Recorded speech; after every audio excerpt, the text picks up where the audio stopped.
Support team.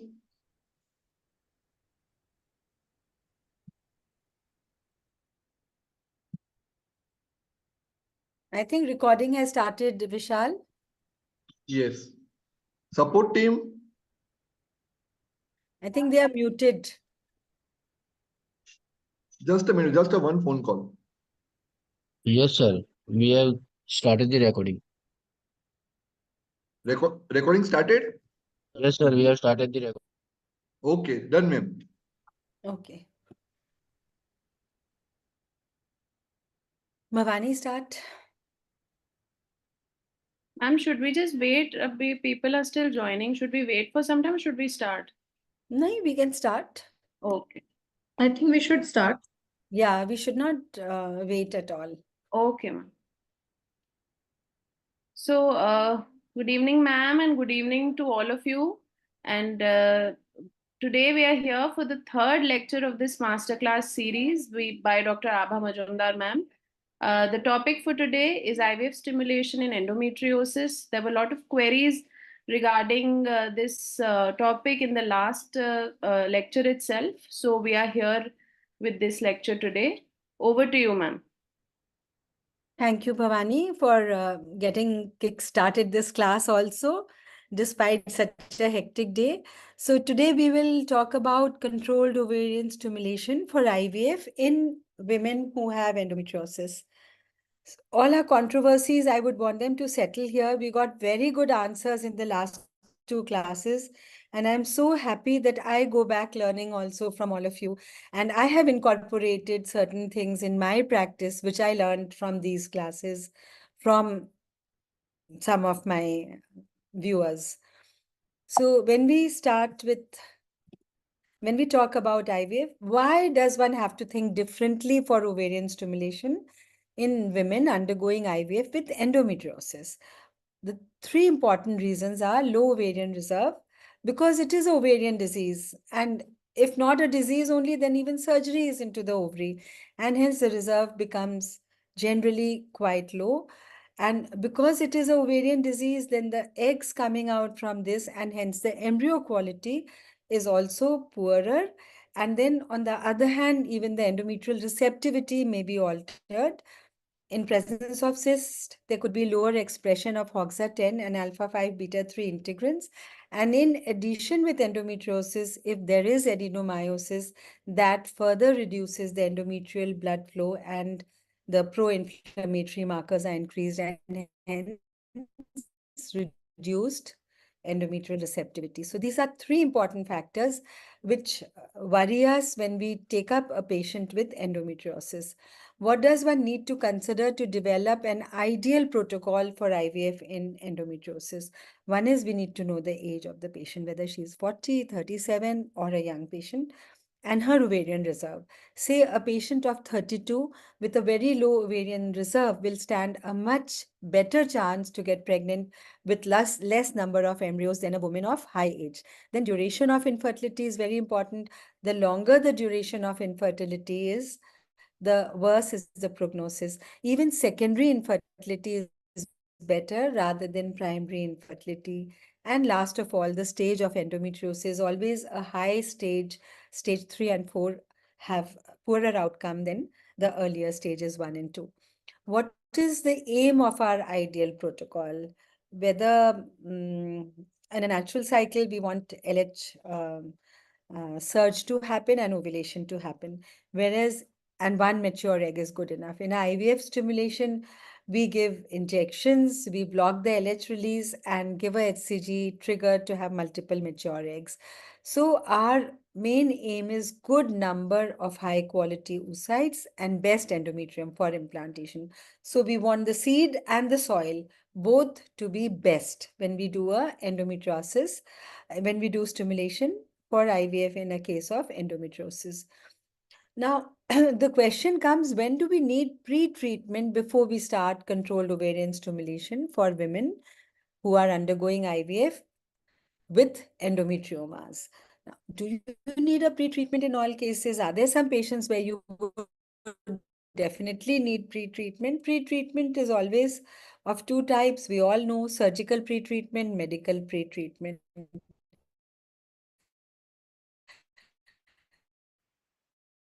So surgical pre-treatment becomes laterality is there. Follicles or ovarian cortex is distal to cyst from vaginal wall and probe. We were talking about this in our last class. And intractable endometriosis associated with pain with no relief on medical treatment. And if it is a large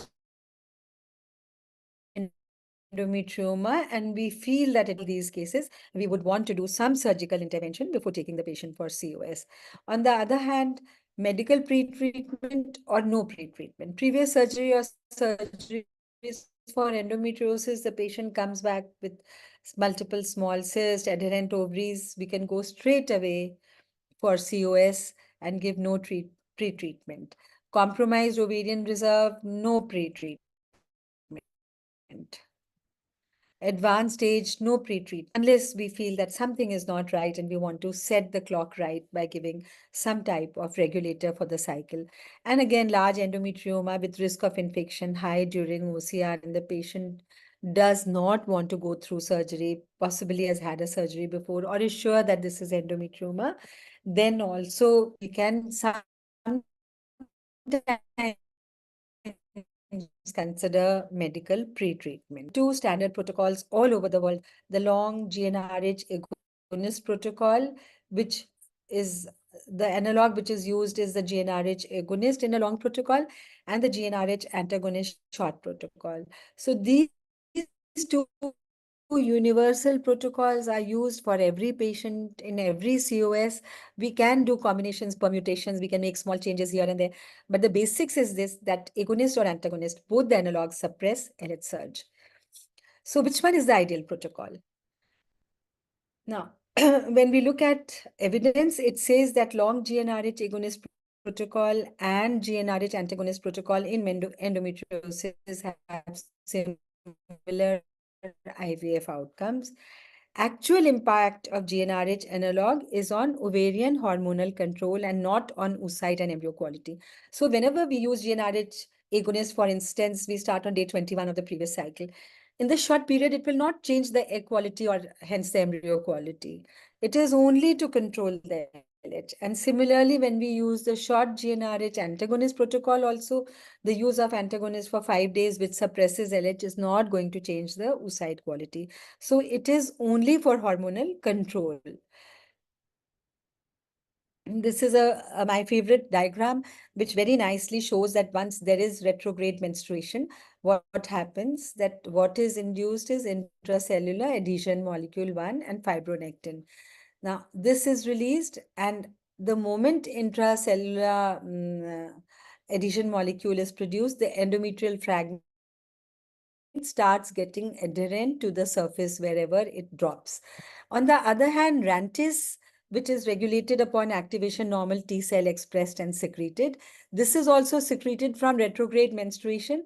Ordinarily, it is supposed to recruit macrophage, activate them so that it eats up all the endometrial tissue which falls here.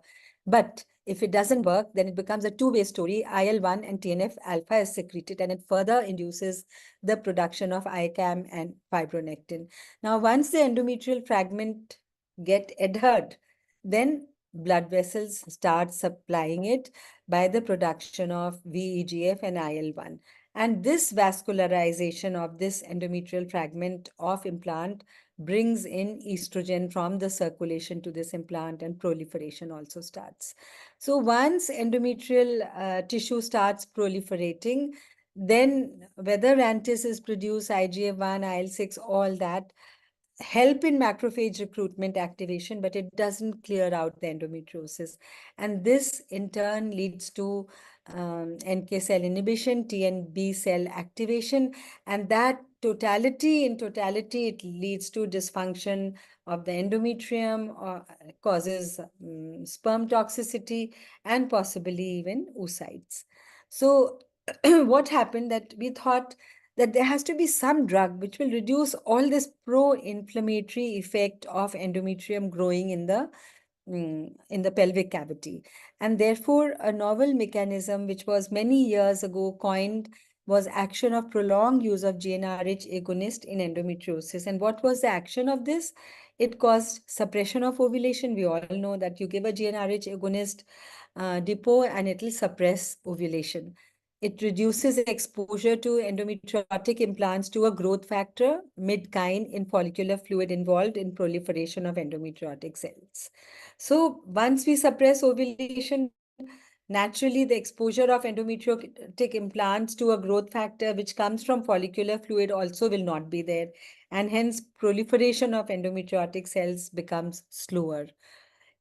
Direct inhibition of proliferation of endometriotic cells by regulation of apoptotic and angiogenic mechanism. So it also directly inhibits proliferation of endometriotic cells, and it also inhibits menstruation because menstruation stops on giving continuous GnRH agonist month after month.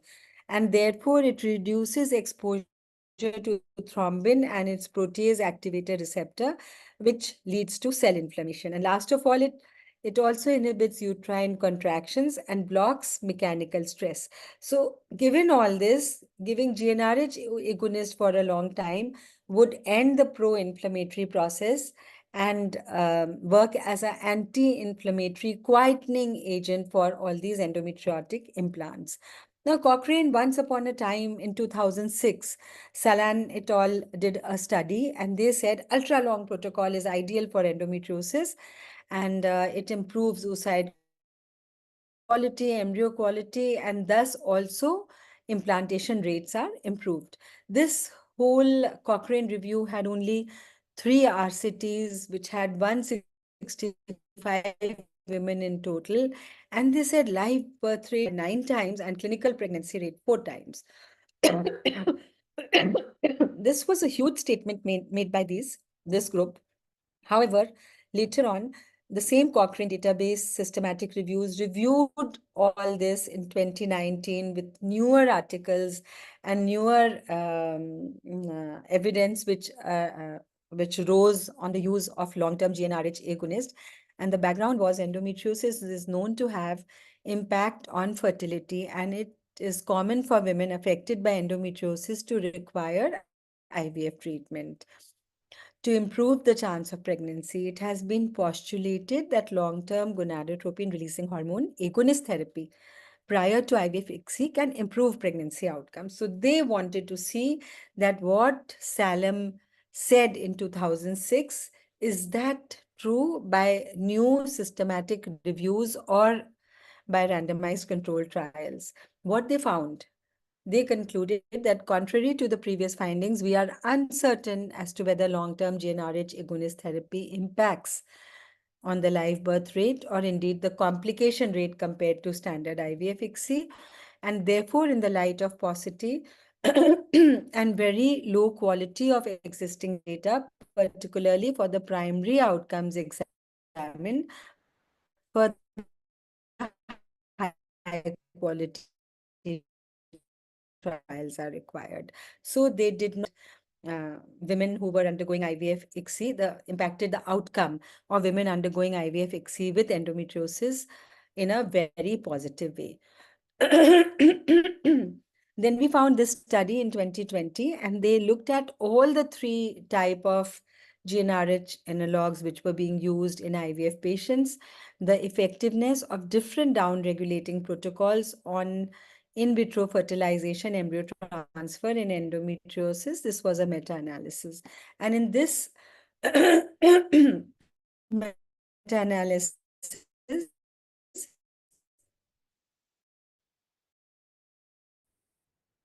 they took only studies that criteria. Study of the efficacy of IVF ICSI-ET in the treatment of endometriosis in fertility patients. So they took subjects of the study were women who were diagnosed with endometriosis by laparoscopy, laparotomy, or transvaginal aspiration of ovarian endometrial cyst combined with pathology. So they took no chances to say that this might be endometriosis, this may not be. And what 3 protocols they compared? The GnRH-A ultra-long protocol. When we say ultra-long, then it is given for 3 months or more. GnRH agonist long protocol, which is given from day 21 of the previous cycle, and GnRH Antagonist short protocol is the one which is given in between the cycle. Or I think they have used agonist. I will have to check on this. Please, all of us, check on this whether they really meant a GnRH agonist short protocol or is it antagonist protocol. In this meta-analysis, total of 21 studies in compliance with the standard literature were included, and RCTs, non-RCT studies were analyzed separately. Now, they found GnRH agonist ultra-long protocol could improve the clinical pregnancy rate of infertile patients in RCT studies, especially in patients with advanced endometriosis. But subgroup analysis found the different downregulation protocols provided no significant difference in improving clinical outcomes in patients with endometriosis. And this was mostly seen in non-RCT studies. So we don't have robust data to support whether we should use ultra-long protocol to improve clinical pregnancy and live birth rate. So what are the limitations of prolonged downregulation? We all know that, the patient comes for IVF and we tell her that you've got endometriosis and I want to suppress this. And for 3 to 6 months, I want to just suppress your endometriosis. It is time consuming. And then after we do so much suppression, the response becomes diminished, especially in poor responders. So diminished response and time consuming. So we have been on the lookout to see what other things we can use apart from such long down regulations, which will reduce the pro-inflammatory effect of endometriosis on oocyte quality and hence embryo quality as well. And I could find 3 important things which have been used, medical methods to minimize negative effect of endometriosis on oocytes. One is pre-treatment with OCPs for 6 to 8 weeks.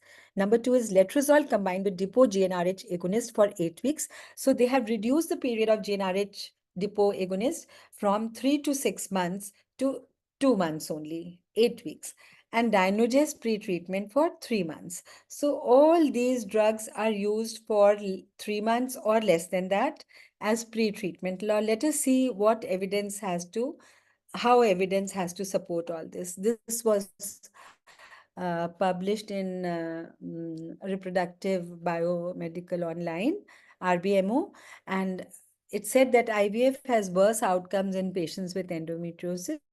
The prolonged use of hormone drugs before IVF may improve pregnancy outcomes.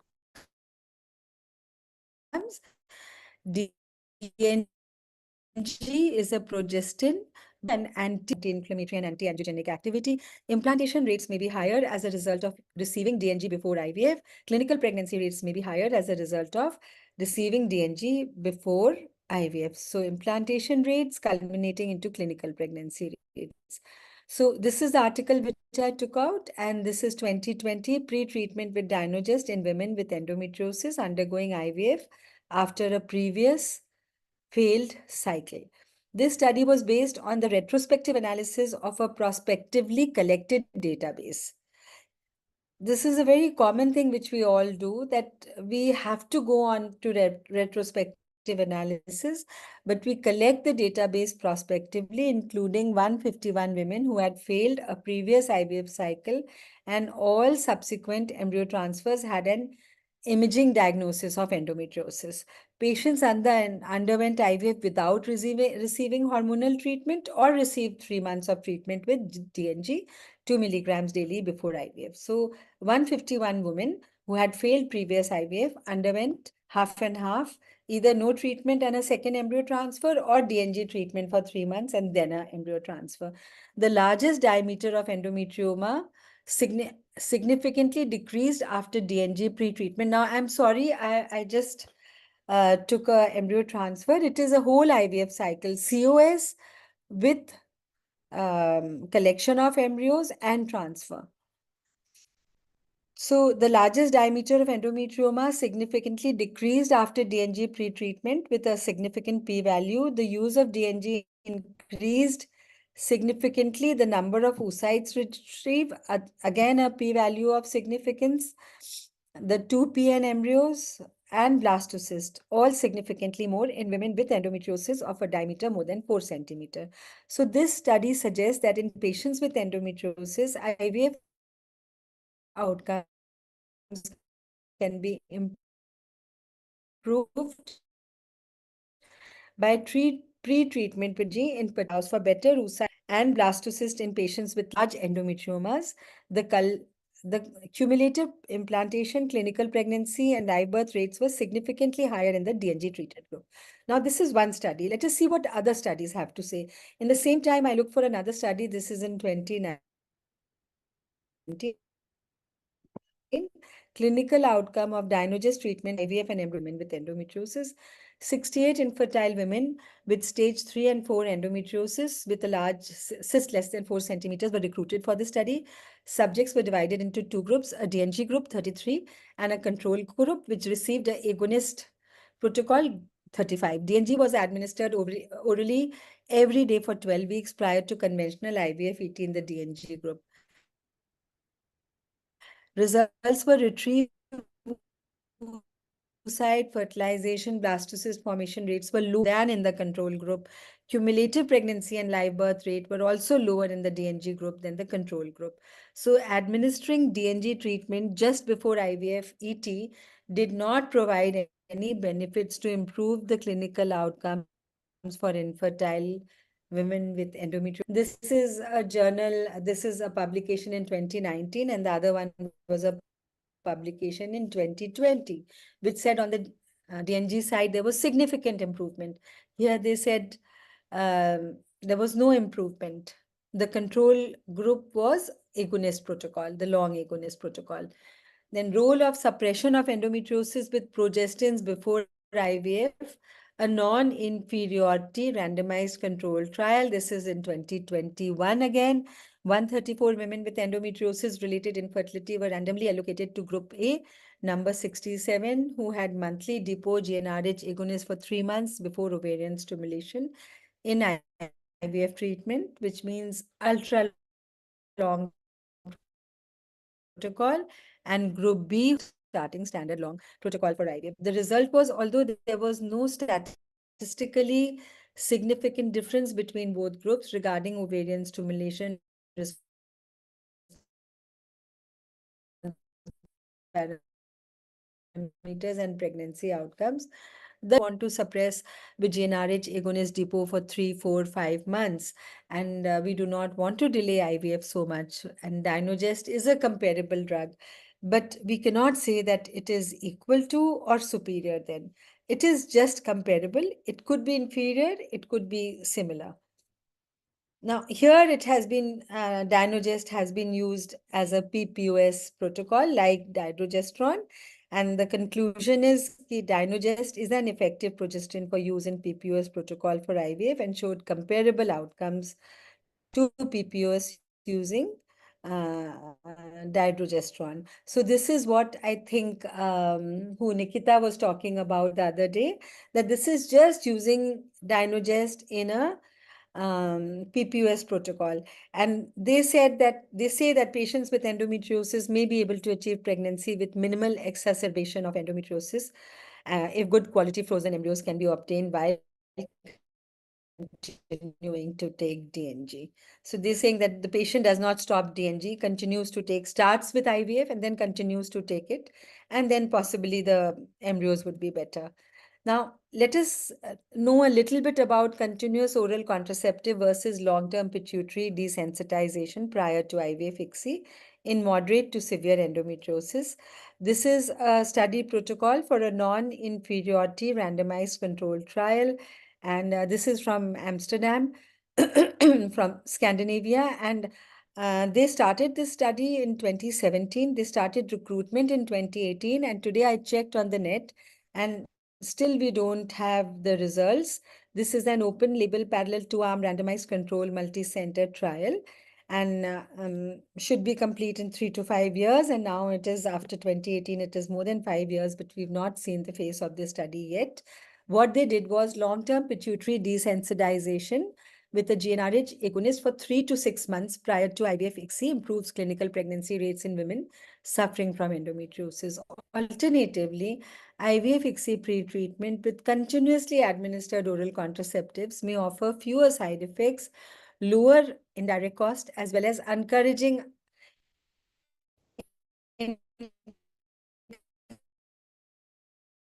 encouraging IVF outcomes in women with endometriosis. Pre-treatment strategies in women with endometriosis have not been directly compared.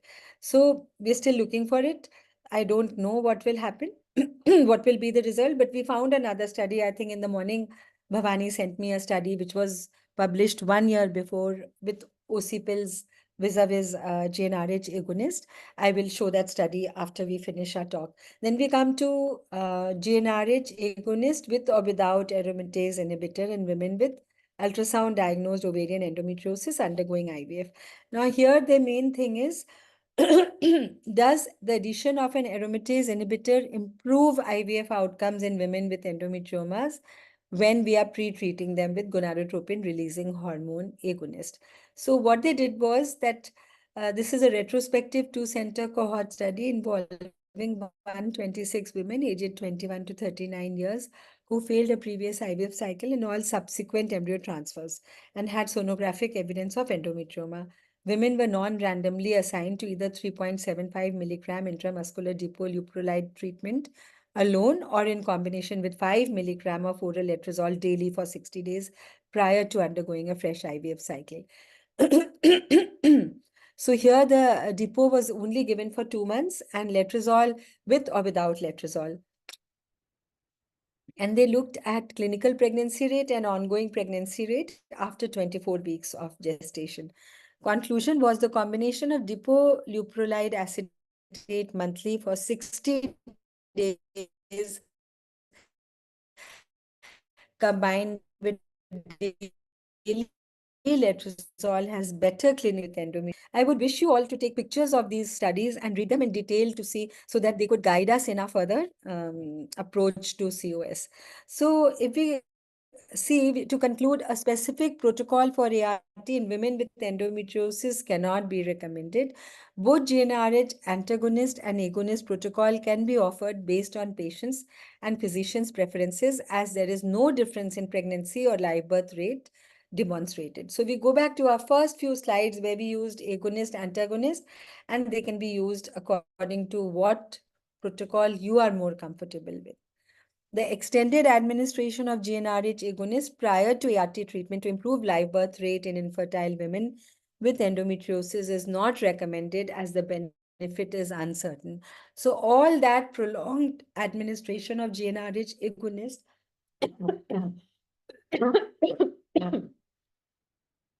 has not been recommended, but was there in the Cochrane first review of 2006 by Salem.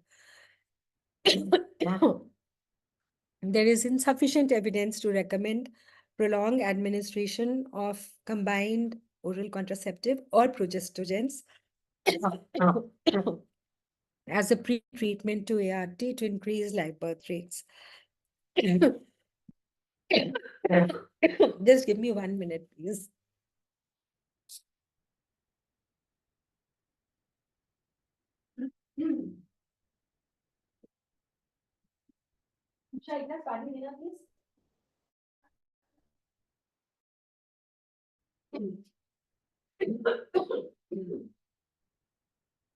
In the meantime, you all can start putting your questions in the chat box. Yeah. There are a lot of questions, and I want you all to also take up these studies, read them in detail, and tell us what difference you are going to make in your practice. At least I have my mind made what I would do. So take home messages: controlled ovarian stimulation for IVF in women with endometriosis is similar to those without endometriosis, and the dose of gonadotropin and protocol depends on the age, reserve, and previous response to stimulation. Attention is now focusing on pre-treatment in women with high-stage endometriosis to reduce the pro-inflammatory detrimental effect of the disease on oocyte, embryo, and endometrium. So whatever pre-treatment we are doing is to make the oocytes healthier. And once oocytes are better, the endometrium or the embryo will be better. So now we are focusing on pre-treatment, and we need to do something. If not GnRH agonist, then agonist with letrozole for a shorter duration, maybe OCPs, I'm not sure, and maybe Dynogest. The first drug used for this purpose was prolonged GnRH agonist. However, a plethora of newer, cost-effective, and easy-to-administer drugs are being tried with the same aim of reducing proliferation, vascularization, and inflammation by endometriotic implants, thus its adverse effect on IVF outcome. Thank you.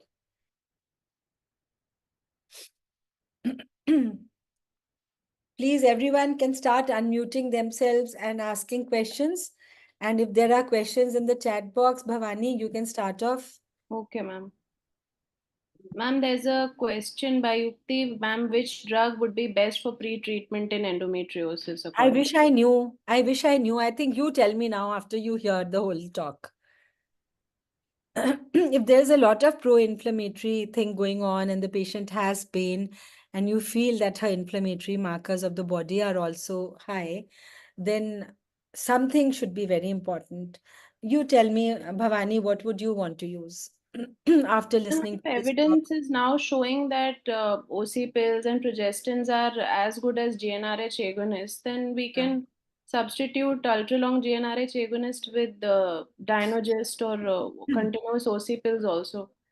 Or If maybe GnRH agonist just for 2 months with letrozole. All three they've given did show promising results. So, I mean, they may not be better than But GnRH. then excessive suppression will be a problem with all three. Yes, ma'am. All three. This is the biggest problem, that there would be so much excessive suppression, which we've seen with GnRH agonist. If we give them GnRH agonist for 3 months or 4 months or 5 months, then we've seen when we start stimulating, nothing comes up. Even though we say the cohort should be very good. But I feel LH is very severely suppressed in these women.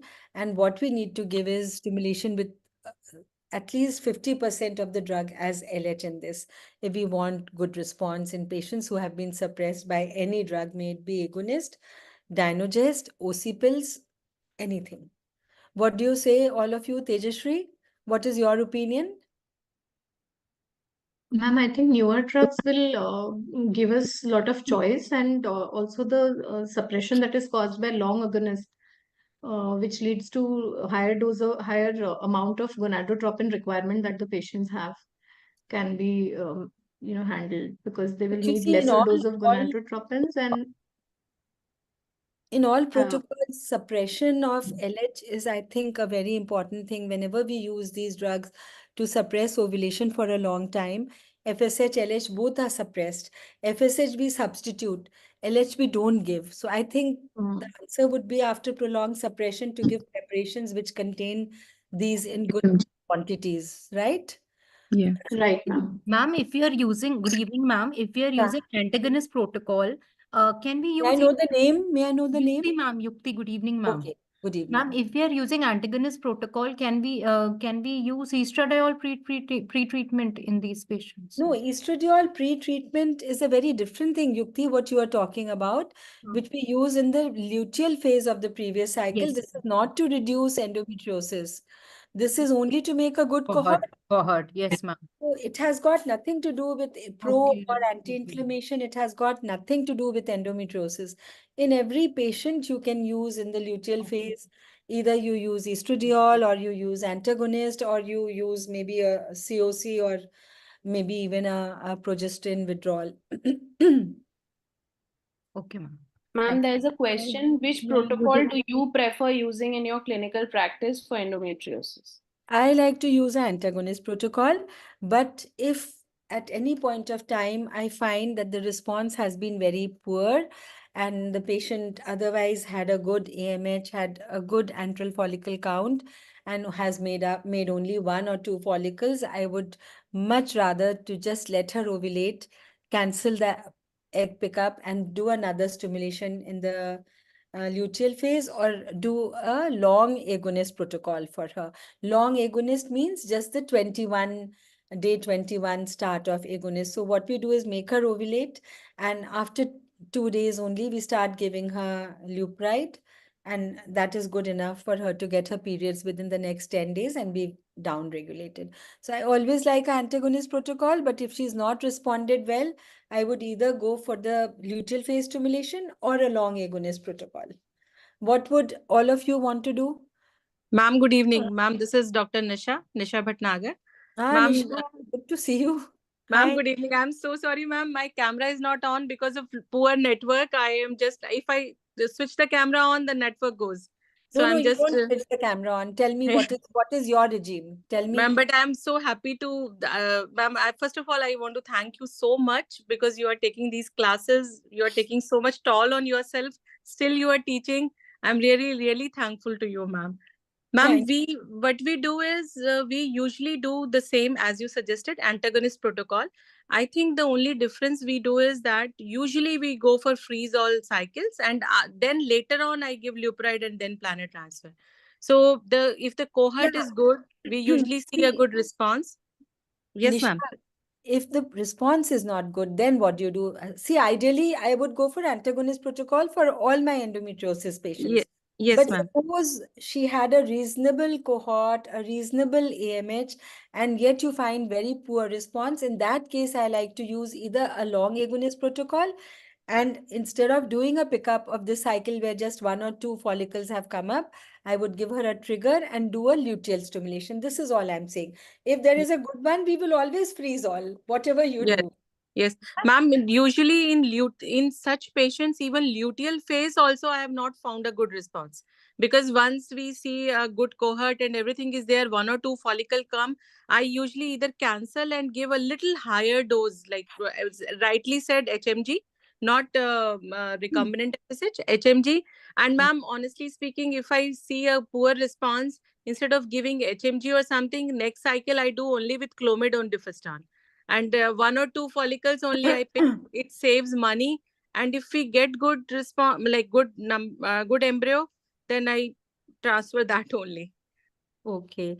So good. You see, when we hear all about all these combinations, then it's good to hear. But when you give Clomid, then what do you use to suppress the LH surge? Ma'am, I am using Dufestan. Okay, so you're using Dufeston and Clomid. Yes, And ma'am. Dufeston suppresses the LH surge, and Clomid you give for 5 days and just wait for one. See, No, ma'am, I continue Clomid throughout the cycle till end. I continue. see, Nisha, I agree to all these combinations, Yes, permutations, but ma'am. they are not standard. Yes, I, ma'am. I disagree to give this as a teaching protocol to anyone Yes, because ma'am. it's not standard. These are your experimental ones. You've not done a study, you've not done a trial, you've not reported the results. So just doing it for a few patients does not make it a acceptable regime. You know, we need to have acceptable regimes. See, in my experience, I'm only telling that I would want to cancel a cycle if she has got a good reserve, if she Mm. makes up just 1 or 2 follicles. And in that case, we go for long agonist. Long agonist has got a big comeback only because Mm-hmm. that good responders sometimes show very poor results on antagonist protocol. And in those cases, people like to use long agonist protocol because it gives them good cohorts, nothing Mm. else. Yes, So this is all right, Clomid, Dufeston, but you know, when we're talking about standard protocols, then you need to put your mind to standard protocols because ma'am. this is where we are all trying to learn that in standard protocol, long agonist kare ya antagonist kare. And I'm sure that if someone comes up and says we use only long agonist protocol, it would be a very welcome decision, because that would give us the best cohort in endometriosis patients. Hmm. Ma'am, long agonist we usually don't do. Ma'am, You another thing I wanted to ask you is that, like, first of all, okay, we don't get a good cohort, but sometimes we get a good cohort, still we don't get that many oocytes. So maybe some kind of endometriotic inflammation has, because of that inflammation, we yeah, don't get. correct. Hmm. The foe is less. The fort Yes, looks good, and yes, then the foe, fort and foe both becomes less, right? yes, yes, Yeah, ma'am. this happens in a lot of patients, and we have to, you know, understand that the number of follicles you see doesn't yield all those eggs in all patients. Hmm. Hmm. So both ways, we may be sort of disappointed in the response which you see in this terms of follicular response, and then in the number of oocytes which you get. So in Hmm. all these patients, you may not make enough embryos which you want which she would go for a live birth with, and hence you may have to take up a second stimulation. That is where we are saying a long agonist protocol might give us a better cohort. Number two, pre-treatment suppression might give you more oocytes. I cannot say it will give or not. You have to look for studies. You have to put them on the forum. We all need to read them, whether pre-treatment gives us better quality oocytes or not. What papers I showed said that they are equal or better or worse also, all three. So Ma'am, we Letrose is being used in a big way. Letrose with Yes. Lupride depot or with NRH agonist. Okay. This Yes. is what they suggested in papers. See, Nisha, we all use in a big way a lot of things, and we have to have some evidence to base our work.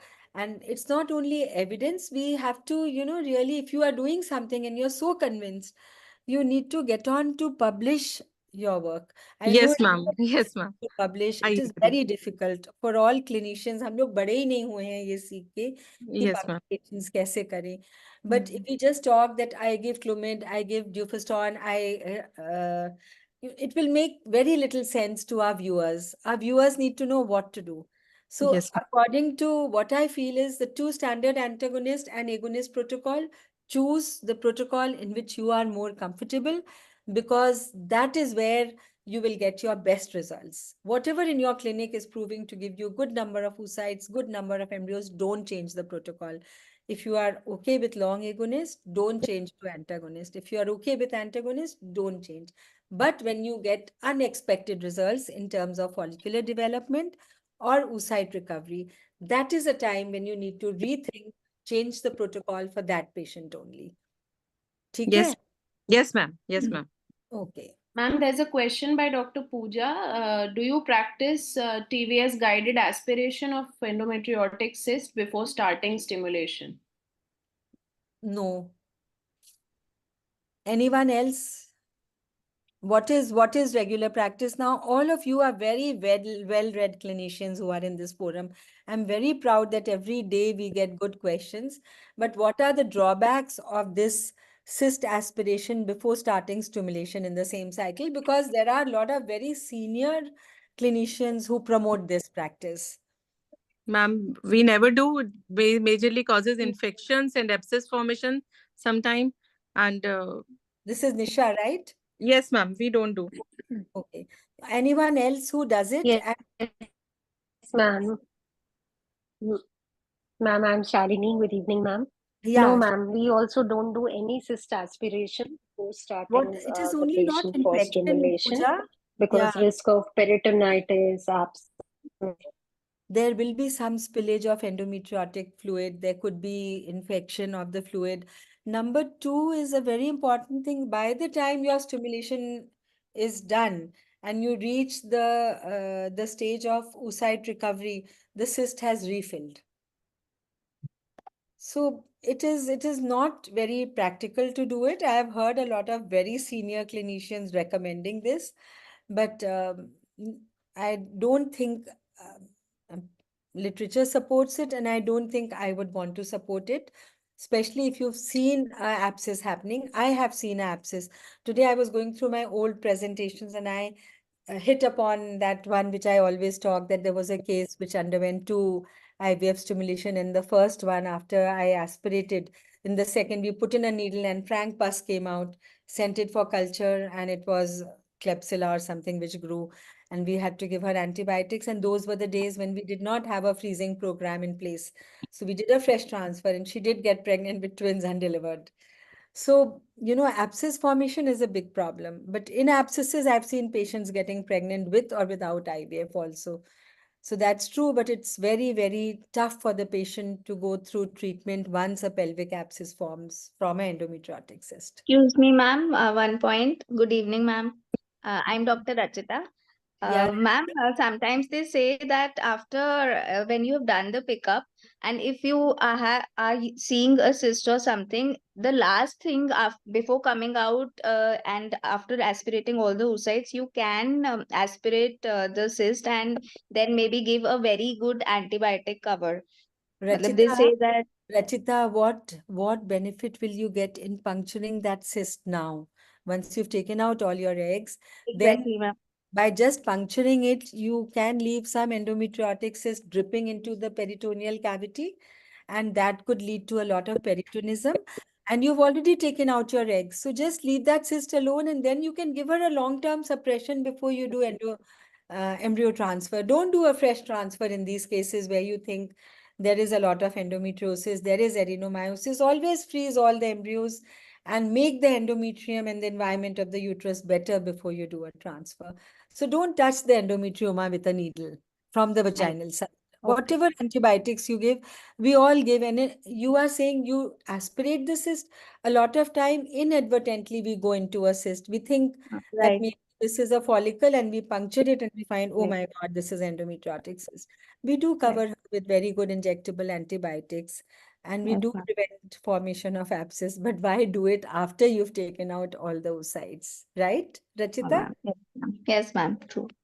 Ma'am, Thank you. another question is, do you wait for withdrawal after GnRH agonist treatment, or you start stimulation without withdrawal, post down regulation? Ideally, you can always start stimulation without withdrawal. If the endometrium is thin and the GnRH agonist has worked, your serum E2, FSH all have gone down to the baseline levels, you can start stimulation. Ma'am, I am Nisha again. Ma'am, I have another Yeah, question. Can I please ask? please. Please. I'm Ma'am. very happy, Nisha, that you are asking and you are speaking. I want everyone to do it. And that is why I had a two-way conversation after the lecture, that I want Yeah. everyone to participate. Yeah, thank you, ma'am. Ma'am, actually, this is not regarding stimulation. Actually, we know that in endometriosis and all, receptivity of the uterus is also changed. Yeah. Even when we are doing, so many times we have seen that when we plan a transfer, the endometrial receptivity window is not there, and we have to, I did a series of cases where I did ERA test, and I found that the receptivity was different. I don't Okay. know how much you believe in ERA, but still I did those cases Yeah. with the This thing. is a very good Now, point to take home. Nisha, we will all note this point because I feel that if really endometrial receptivity has changed, we might have to expose the endometrium to more or less progesterone. And we can keep this point in mind of yours. yes, ma'am. My question is that in ERA, usually we are doing the same kind of, we are repeating the cycle. We are exactly doing the same kind of progesterone and estrogen and everything.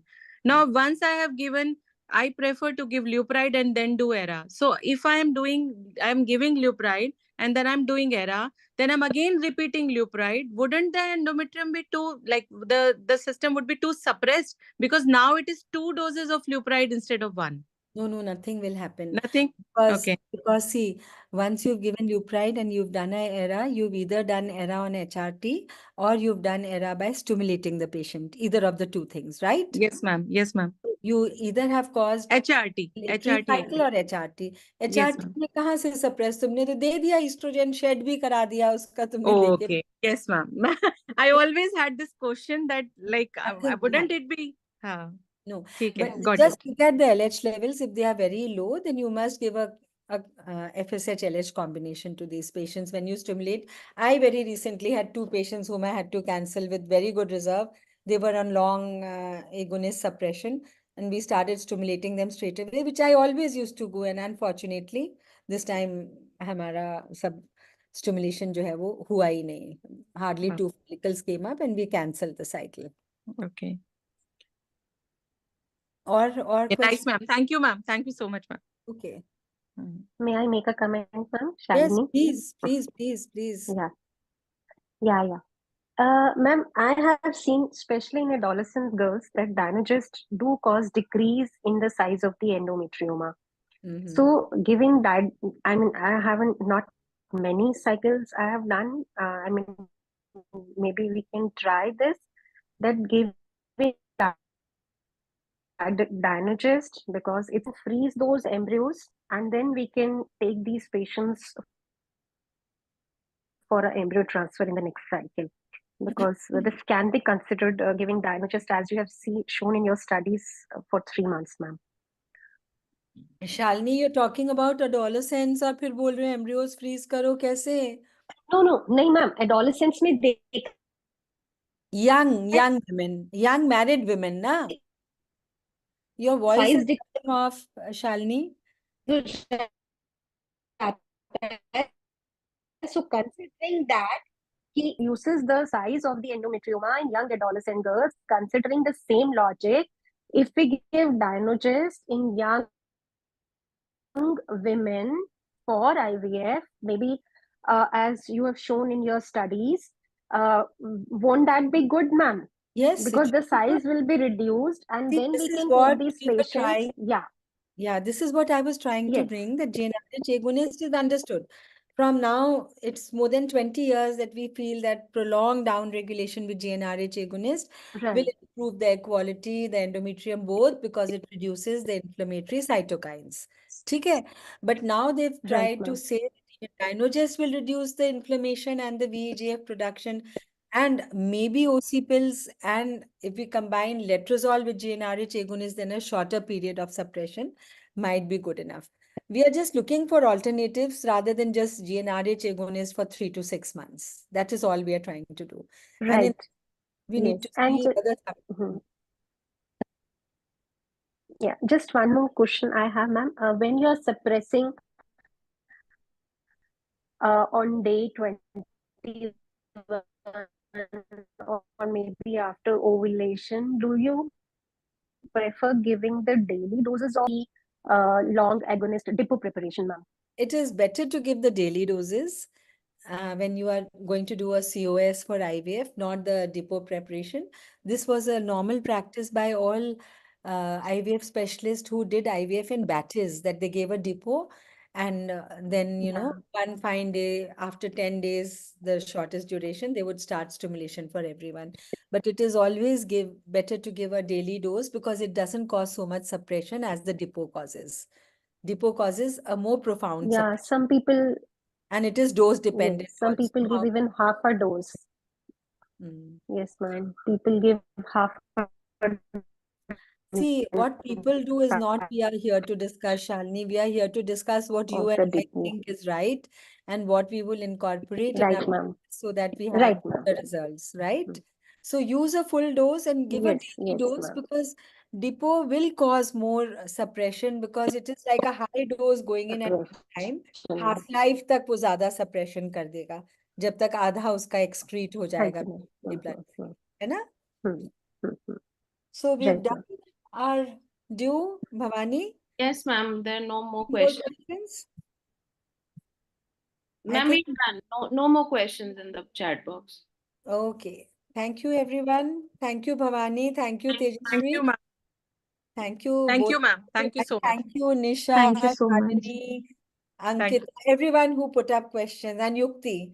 I'm very glad that you all put up questions, and I would want that every time we have a two-way interaction and we go back home learning something.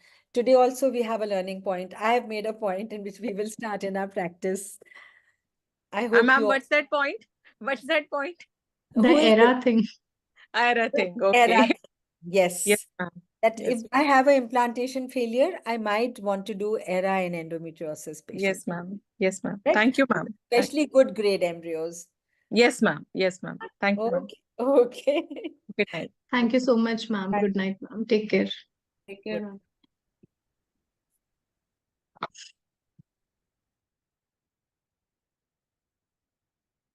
Vishal, Yes. thank you so